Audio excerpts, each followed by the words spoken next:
the noise of the rushing world,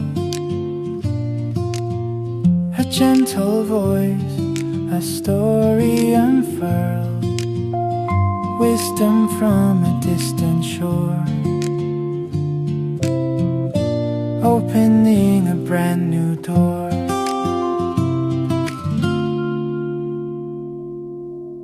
The air drifting through the window has grown noticeably softer lately. Some days the room is flooded with a brilliant, blinding sunlight that feels like a promise, while on others, the rhythmic tapping of rain against the glass quietens the restless heart. In the relentless rush of our daily lives, I wonder when you last paused to simply breathe in the scent of a changing season. Today, I have brought a precious story to gently embrace your weary soul and help us recalibrate the compass of our lives. The book we are exploring together is 8 Words by Park Woom-hyun, a titan of the advertising world and a master of humanistic insight. He is the creative mind behind legendary phrases that have moved millions. Yet this is not a manual on advertising techniques. Instead, it is a profound record of lectures that strip away the flashy exterior of marketing to reveal the raw essence of being human. Park tells us there is no single right answer to life, only your own direction. Through 8 core keywords: self-esteem, essence, classics, observation, present, authority, communication, and life, he poses the heavy yet necessary question: how shall we live?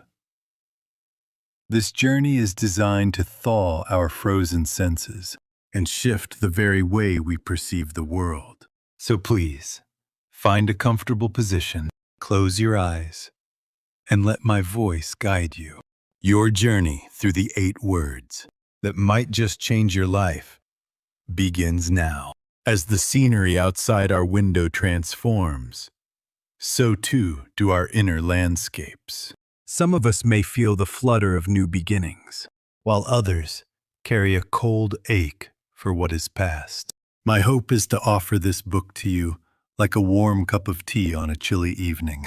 Park emphasizes that the humanities are not some grand, inaccessible academic pursuit, rather. They are the power to understand people and the strength to look deeply into oneself. The answers to why we live and how to find happiness are not found in the external world, but within. These insights began as a series of lectures in the autumn of 2012, yet they feel more urgent today than ever. In a world moving at a dizzying speed, we have forgotten how to love ourselves and how to truly connect with others. Park speaks with a voice that is honest and unvarnished, urging those of us who are breathless from chasing others' shadows to stop, breathe, and realize how irreplaceable we are. Let us step deeper into this world of insight. The first word: self-esteem. Loving oneself is the starting point of all happiness. I ask you, are you living as the protagonist of your own life? Or are you merely a nervous extra on a stage, constantly checking the reactions of the audience? Park speaks of self-esteem as the conviction we hold about our own worth. We live in a culture of constant comparison, looking at the curated perfections of others and feeling our own lives are somehow less than. But I believe, as Park does, that this is an illusion. Think of the Beatles. Why do songs like Yesterday or Let It Be resonate across decades? It is because they sang with their own voices, telling their own truths without imitation. True self-esteem begins when we accept ourselves exactly as we are. Amor fati, loving one's fate, isn't a grand heroic gesture. It is the quiet courage to acknowledge your flaws, your environment, and even your scars as integral parts of who you are. Do not place your yardstick in the hands of others. If you measure your success by someone else's standards, your life will forever be a hollow imitation. I often wonder why we are so harsh with ourselves. We offer grace to strangers, yet whip ourselves for the slightest stumble. Self-esteem isn't about being perfect. It's about believing that even if you are slow, even if you are flawed, you are a singular, precious entity. Tonight, look at yourself in the mirror and whisper, "You are enough." You are moving at your own pace, and that is okay. Let self-esteem be the deep root that holds you steady when the storms of the world try to pull you down. The second word, essence. The world is a chaotic place, overflowing with fleeting trends. In such times, what we need most is the eye to see the kernel, not just the husk. Park speaks of the power of penetrating to the essence. He points to Picasso's series of bull sketches. The first drawings are incredibly detailed and muscular, but as the series progresses, Picasso strips away the lines until only the most basic silhouette remains.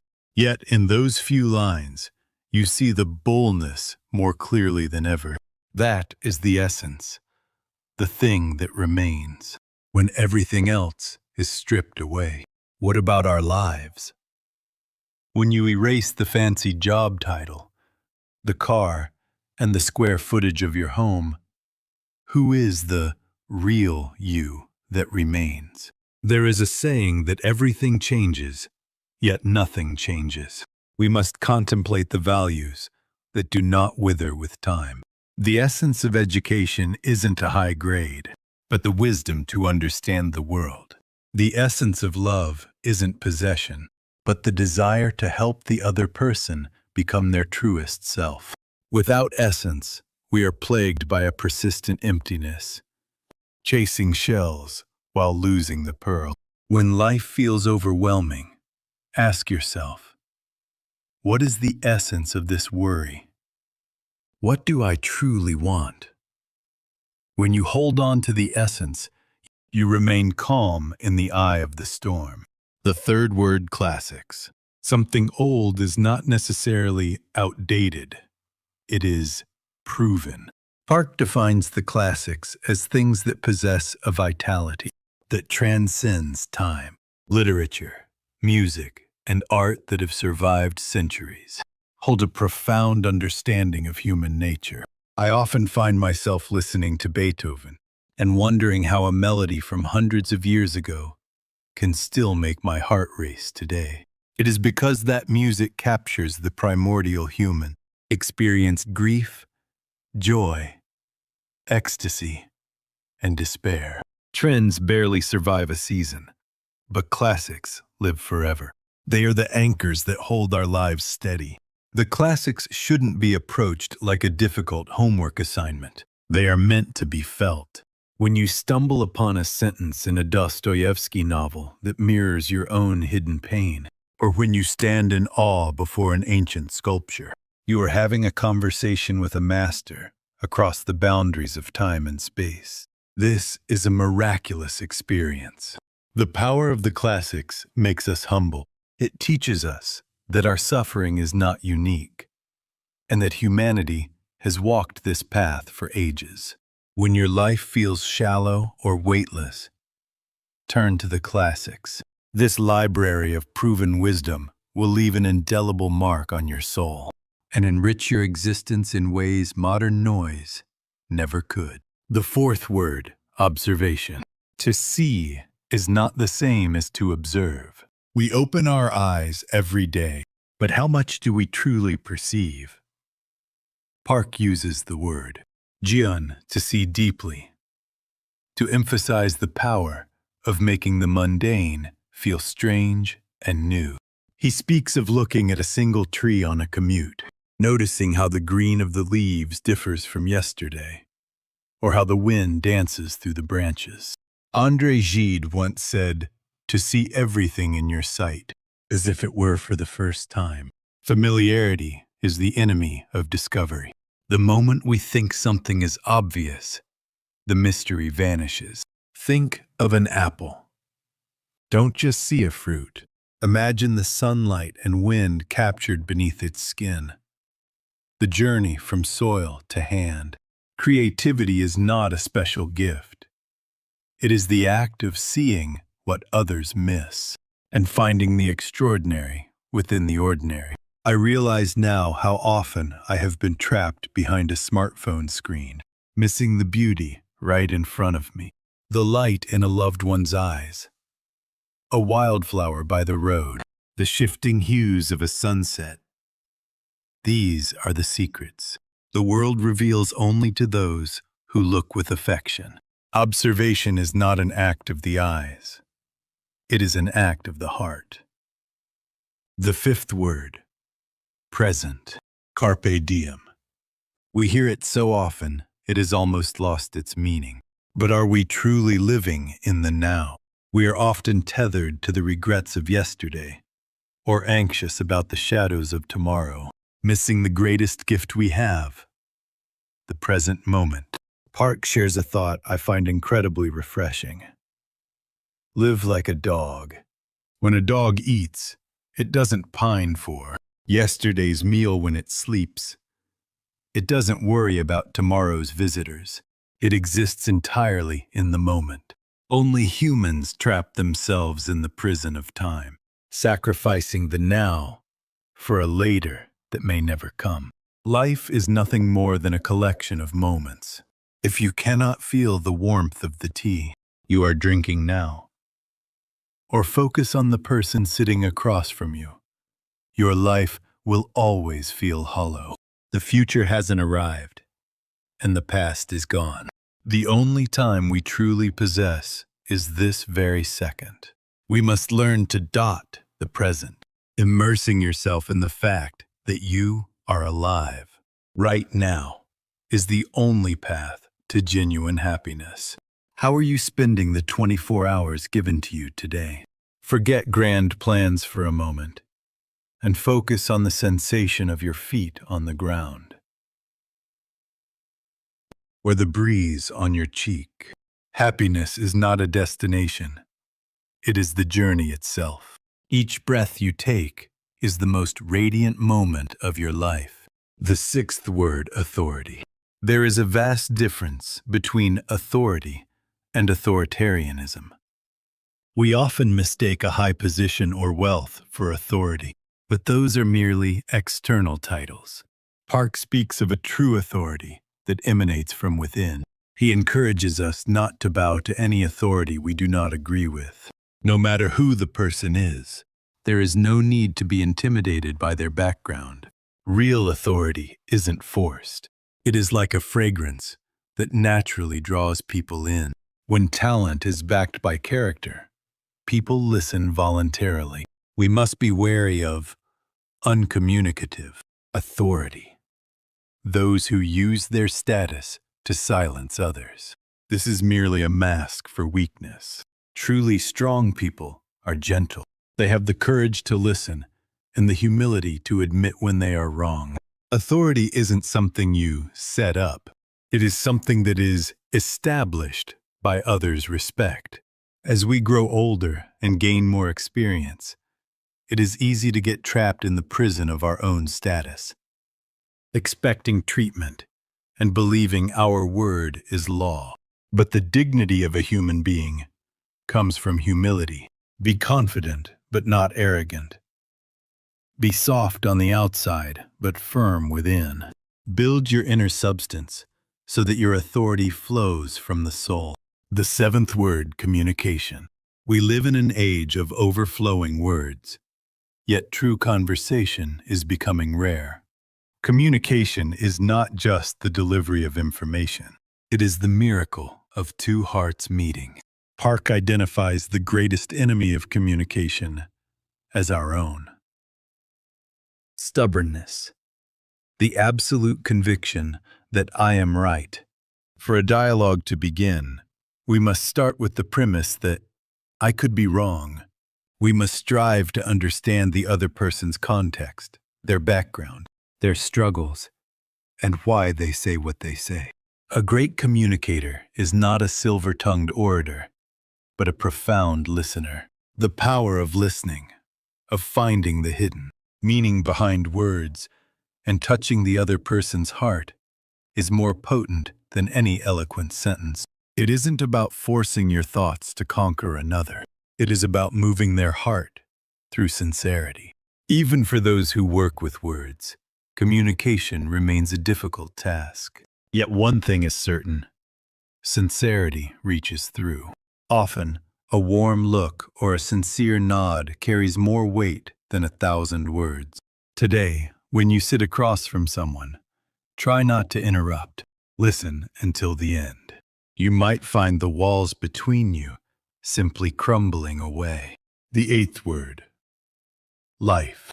The final word is life, the overarching theme that binds everything together. There is no right answer to life. What we call success is often just one part of a much longer process. Park compares life to a marathon and encourages us to live with a sense of calm. Life rarely goes according to plan. Unexpected storms blow in, and paths we trusted suddenly end. But those twists and turns are life. Like the story of the old man at the game. Border Salem Jima. Today's misfortune may be tomorrow's blessing. The most important thing is to never lose yourself, regardless of the situation. Protecting your self-esteem, immersing yourself in the present, and not losing sight of the bit essence. This process is the very purpose of life. Life should be judged not by what you attained at the finish line, but by how you walked the path. Every life has its own season. Some flowers bloom in spring, others in autumn. Do not be anxious because someone else's flowers bloomed early. If you walk your path steadily, the day will come when you find yourself in full, beautiful bloom. I cheer for you as you complete this long, wonderful journey called life. Our journey through Park Woong-hyun's 8 words has come to an end. How do you feel? I hope these words have created a small ripple in your heart. Perhaps the greatest comfort this book offers is the silent encouragement that you are fine, just as you are. When the world's demands exhaust you, remember these 8 words: to protect your self-esteem, to see the essence, to lean on the wisdom of the classics, to observe the world deeply, to cherish the present, to build inner authority, to communicate with the heart, and to walk the path of life with composure. This is the most beautiful way to live. Every sentence in this book eventually leads back to the act of loving oneself. For only when we love ourselves can we love the world, and only then does life truly have meaning. The air outside is still soft, and the darkness is deepening. Thank you for staying with my voice for so long. I hope tonight your soul can rest without a single worry. Whatever word you choose to hold in your heart as you drift off to sleep, I believe it will make your tomorrow a little brighter and warmer. Which of the 8 words touched you most deeply? If you feel the center of your life shaking right now, hold tight to self-esteem. No matter how high the waves, if your ship has the anchor of self-worth, it will not sink. And never forget the essence. When you untangle the many threads of worry, you will find that what remains is love, consideration, and a positive belief in yourself. Life is beautiful, precisely because it is imperfect. Our clumsy, stumbling efforts are a form of art. Park Woong-hyun didn't just teach us facts. He showed us an attitude toward living. Sharing this story with you has allowed me to reflect on my own life as well, for I am also just a traveler, growing and dreaming alongside you. May this short journey be a small comma in your long, busy day. Tomorrow, I hope you love yourself a little more, see the world with fresh eyes, and savor the happiness of the now. You are a precious soul who deserves nothing less. Now, let yourself fall into a deep, peaceful sleep. I am rooting for every single one of your moments. Have a peaceful night.